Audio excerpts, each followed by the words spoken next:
The summer of 2024 will be remembered as a moment of painful reckoning for the United Kingdom. What began with a tragic stabbing in Southport quickly spiraled into a maelstrom of violence, fueled by a torrent of online misinformation and xenophobia. False claims spread like wildfire, incorrectly identifying the suspect, who was born in Cardiff, as a Muslim immigrant. This lie became the spark that ignited a firestorm of racist attacks across the country. For over a week, the nation watched in horror as hotels housing asylum seekers were torched, mosques were vandalized, and businesses owned by minority communities were targeted by violent mobs. These were not simple protests gone wrong. They were calculated acts of far-right thuggery, as Prime Minister Keir Starmer rightly labelled them. The events laid bare a deep-seated hostility that had been simmering beneath the surface, fanned by the inflammatory rhetoric of certain public figures. The United Nations Committee on the Elimination of Racial Discrimination, or CERD, expressed grave concern over racist speech from politicians, noting how divisive language can create a permissive environment for hatred to flourish. Groups like Amnesty International directly linked the violence to the persistent political scapegoating of refugees and migrants, urging a shift in focus from punishment to addressing the root causes of such profound social division. The scale of the unrest was staggering, leading to approximately 600 arrests as police forces struggled to contain the chaos. The violence was a stark and brutal illustration of what happens when prejudice is allowed to fester and is amplified by powerful voices. Activists such as Stephen Yaxley Lennon, also known as Tommy Robinson, were accused of using their online platforms to deliberately spread misinformation and encourage the very protests that descended into racist violence. The riots served as a clear and undeniable symptom of a deeper illness within British society, forcing an uncomfortable conversation about the nature and extent of racism in the modern UK.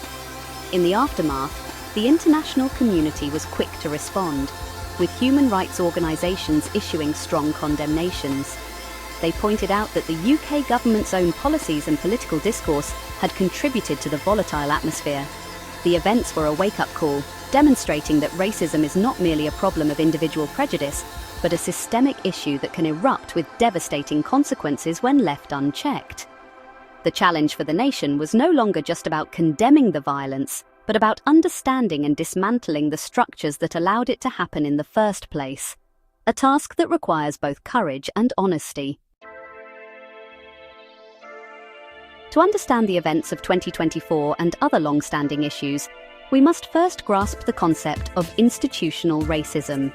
This term does not necessarily mean that every person within an organization is racist. Instead, it describes a system where the established rules, procedures, and cultures of an institution result in discriminatory outcomes for ethnic minority groups. It is racism that has become embedded in the normal way of doing things, often unintentionally. Imagine a company that only advertises senior job roles through informal networks that are predominantly white. This practice may not be intentionally racist, but it systematically excludes qualified candidates from other backgrounds. This form of racism is often harder to see than overt acts of hatred, like a shouted slur on the street. It operates subtly, through policies and baked-in biases that disadvantage certain groups. For example, if a school's history curriculum focuses exclusively on the achievements of white Europeans while ignoring the contributions of other cultures, it can send a powerful message to minority students that their heritage is less valuable. This is institutional racism in action. It is about the collective failure of an organization to provide an appropriate and professional service to people because of their color, culture, or ethnic origin. The UK's policing and criminal justice system has long faced accusations of operating in this way. International bodies, including the UN, have highlighted institutional racism within policing and the criminal justice system as a critical area for reform. A key example is the use of stop and search powers. Statistics have consistently shown that Black and other ethnic minority individuals are disproportionately more likely to be stopped and searched by police than their white counterparts, even when accounting for other factors.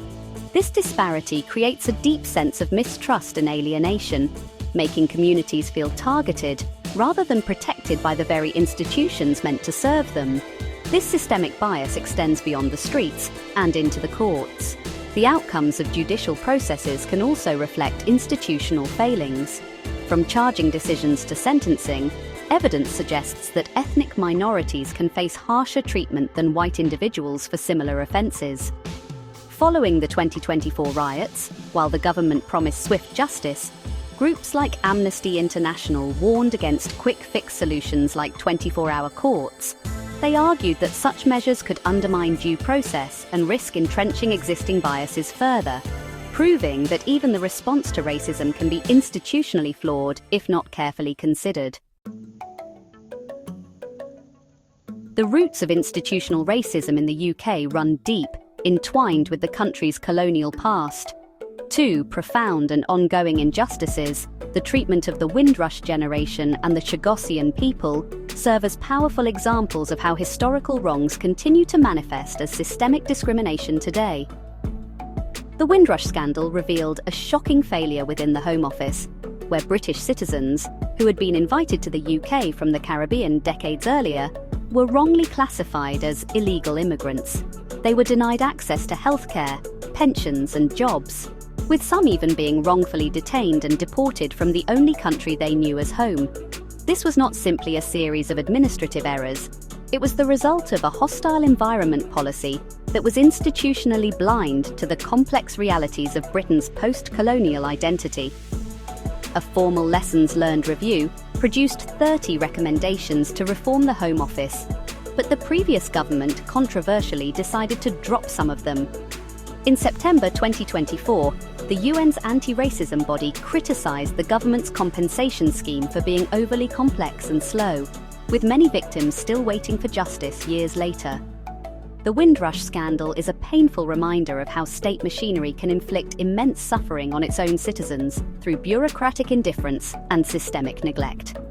A similar story of displacement and disregard is that of the Chagossian people. Over 50 years ago, the UK government forcibly removed the entire population from the Chagos Islands in the Indian Ocean to make way for a US military base on Diego Garcia. The Chagossians were exiled to Mauritius and the Seychelles, where they have lived in poverty and fought for their right to return ever since. Despite international court rulings in their favour, successive UK governments have resisted facilitating their resettlement. The UN has repeatedly urged the UK to hold meaningful consultations, provide full reparations, and finally allow the Chagossians to go home. The UK's response has been woefully inadequate. While the new government in August 2024 committed to supporting the Chagossian community, it stopped short of recognising their fundamental right to return to their homeland. This ongoing injustice, like the Windrush scandal, is a direct legacy of Britain's colonial mindset. It demonstrates how institutional frameworks can prioritise strategic interests over fundamental human rights, perpetuating a cycle of harm against a marginalised community. These cases are not just historical footnotes. They are active, present-day examples of institutional racism that demand a meaningful and just resolution from the British state. In the wake of the 2024 riots and mounting international pressure, the UK government finds itself at a critical juncture. The path forward requires more than just condemning violence.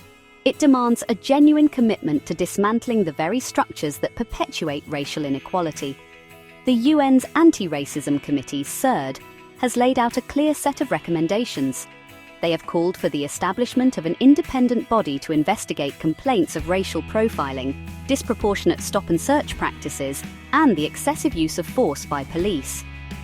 This is a crucial step toward building accountability and ensuring that victims of police misconduct have access to effective remedies. The government's initial response has been a mix of positive rhetoric and cautious action. Prime Minister Keir Starmer's condemnation of far-right thuggery and the promise of harsh punishments for rioters signalled a firm stance against overt racism. Furthermore, the new government has pledged to address racial discrimination and support the Windrush and Chagossian communities. However, these commitments are yet to be translated into comprehensive policy changes. The failure to fully implement the Windrush Review recommendations or to recognise the Chagossians' right to return shows a gap between words and deeds that must be closed if trust is to be rebuilt. Tackling institutional racism is not just a moral imperative for the benefit of minority communities, it is essential for the health and prosperity of the entire nation. A society where a significant portion of the population feels alienated, discriminated against, and unheard is a society that is fundamentally unstable and unjust. Racism erodes social cohesion, creates division, and prevents the country from harnessing the full potential of all its citizens. When people are judged not by their character or abilities but by the color of their skin, everyone loses. Building a truly fair and equal society is a project that benefits every single resident of the UK. Ultimately, the fight against racism is a collective responsibility. It requires the government to lead with bold reforms, institutions to engage in honest self-reflection, and individuals to challenge prejudice wherever they encounter it. Creating a Britain where every person, regardless of their background, has the opportunity to thrive is the only way to build a stronger, more resilient, and more unified nation. The troubling events of 2024 were a warning. The question now is whether the country will heed that warning and choose the path of meaningful change, or risk allowing these deep-seated divisions to fester and erupt once more.